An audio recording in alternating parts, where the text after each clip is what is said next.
Ladies and gentlemen, hello, and once again coming to you not quite live from One Take Studios, where today's topic is going to be solving equations by addition and subtraction.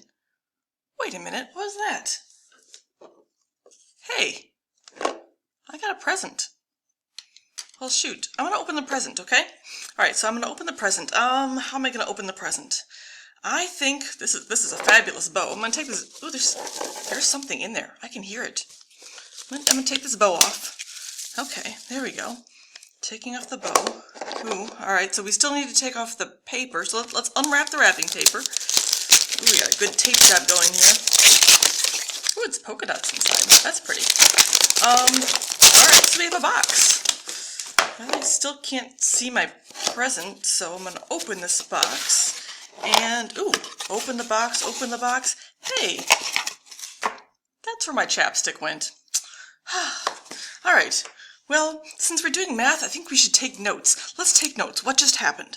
The very first thing that we did is we took off the bow. Okay, that seems important. And then, step 2, we unwrapped the paper. Okay, unwrap the paper. Then what happened? Then we opened the box.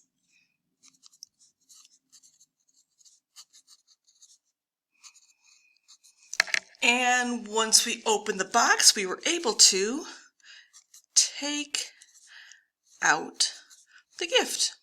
Excellent, excellent. How do you think the chapstick got in there? How do you think it got in there to begin with? Let's see. If somebody was wrapping this present, the very first thing they would have to do is put the gift in the box. And then, if you wanted to wrap it, you would have to do the next step, which would be to close the box. And then you could wrap with a wrapping paper. And to make it extra pretty, then the last thing you would do is put the bow on it. Why are we doing this? Did you just see what happened? This is how we were unwrapping the gift. This is how we wrapped the gift. Look at the order of these things. The very, very last thing that we undid is the very first thing that would have had to be done to begin with. And the very, very first thing that we did to unwrap it is the very last thing that we would have had to do here. Why do I make this point? Ladies and gentlemen, solving equations is an awful lot like unwrapping a present. Except instead of chapstick, we have X or M or Q or whatever variable it is that we'd like to use. The gift is our variable. And the equation are all these kind of things that have happened to it. And if we want to actually get at the variable, get that variable by itself and solve the equation, we have to undo everything that was done originally. But not only do we have to undo it, but we have to undo it in the reverse order that it was there to begin with.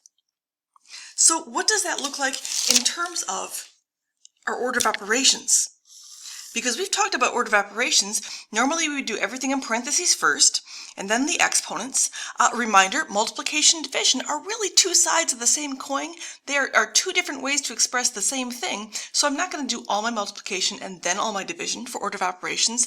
I'm going to do them in order from left to right as they appear. And same thing with adding and subtracting. These are really just two perspectives on the same operation, so adding and subtracting in order from left to right, whichever one comes first. So normally, this is our order of operations. However, if we're going to solve, what do we have to do? if we're going to unwrap the variable, if we're going to get that variable by itself and ultimately take it out of the box, we have to start by undoing the last thing that was done. So if the last thing you would do in order of operations is adding and subtracting, that's the first thing that you have to do to solve. So we begin solving equations by undoing, so undo the addition and subtraction. And once we have undone the addition and subtraction, then we can undo the multiplication and division. And then, if we have exponents, then we can undo the exponents. And last but not least, we can undo whatever is in parentheses.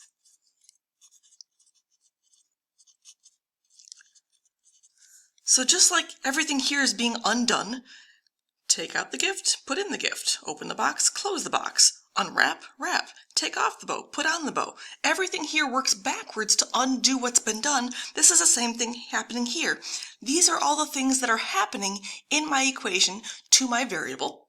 Maybe they're not all happening at the same time, but that's okay.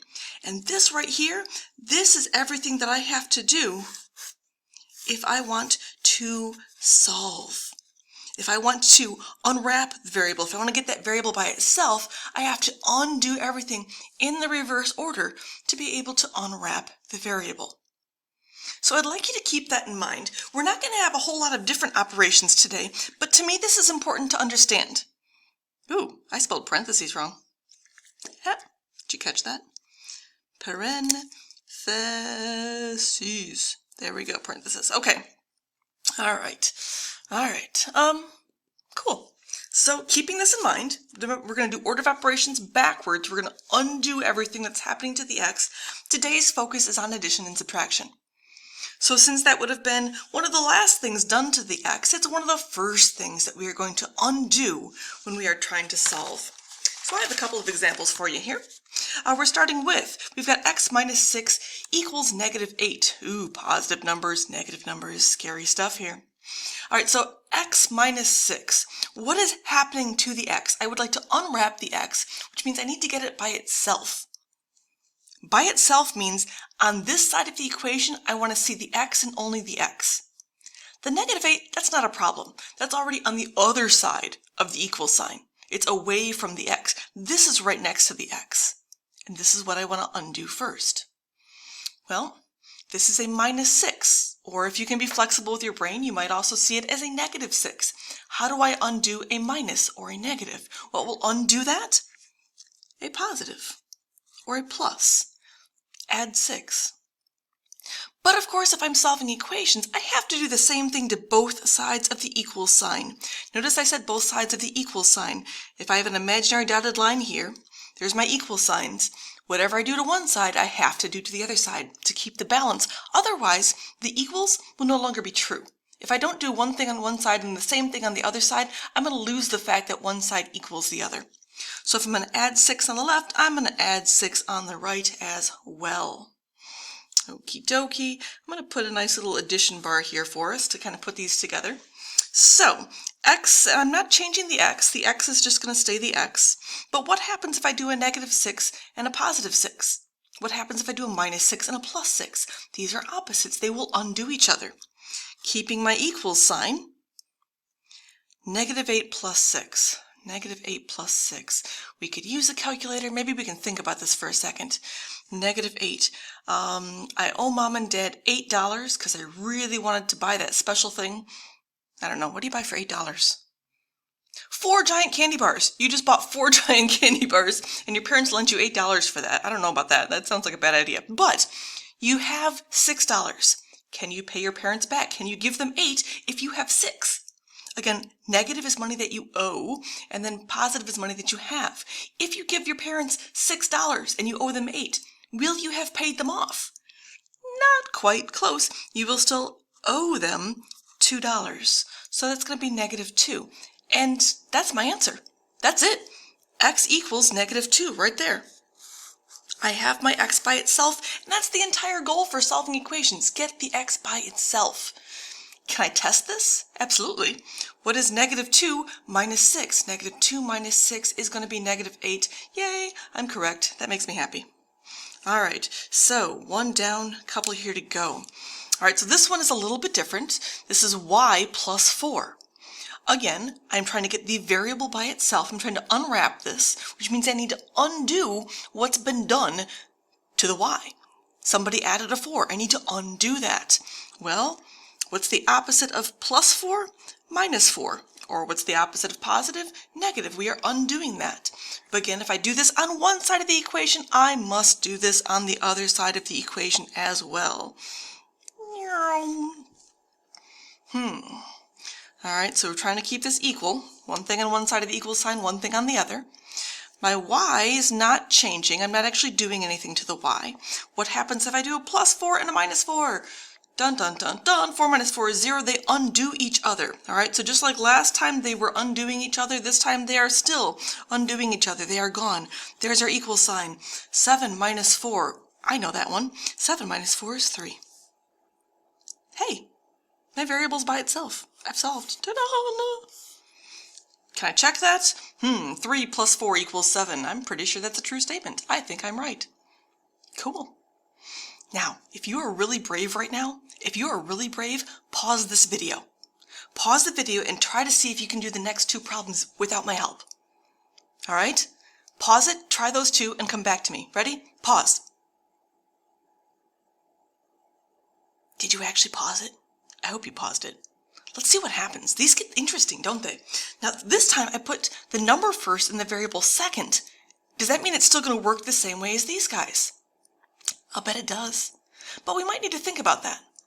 Because here's the m, and yes, we are adding the 9 to that, but I also want to look at this and say this is a positive 9. How do I undo a positive 9? With a negative 9. Positive 9, negative 9. Those two things will undo each other. And notice this was an addition thing here, so subtraction, that also makes sense. But again, trying to keep it equal, if I do something on one side, I have to do the same exact thing on the other side of the equal sign. And what do we have going on here? Oh, look, my 9s are gone. I'm not doing anything to change the m, but the m is by itself now. 3 minus 9. I have $3. I want to go to the movies and buy popcorn. I need $9. If I have 3, but I need 9, do I have enough? No, I am missing. I do not have $6 that I need. So 3 minus 9 is negative 6, and that is my answer. Which again makes sense, because if I go with 9 plus a negative 6, 9 plus negative 6 is going to be 3.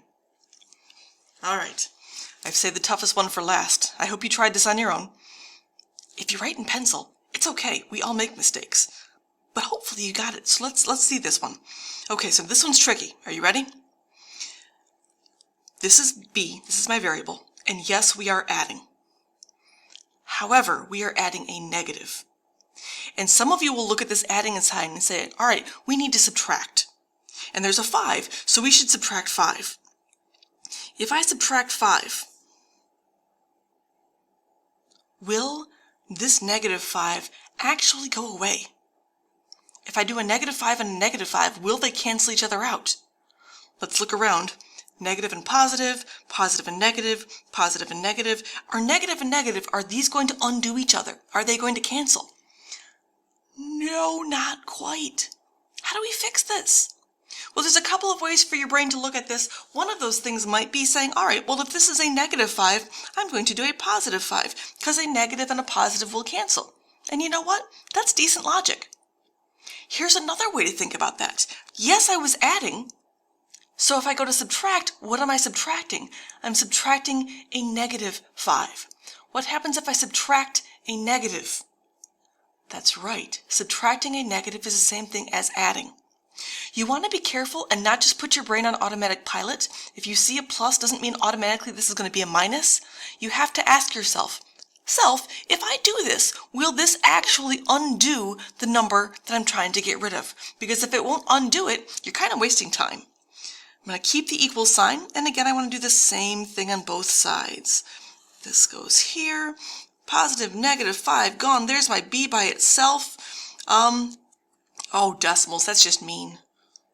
Or is it? We can do this. 3.4 plus 5.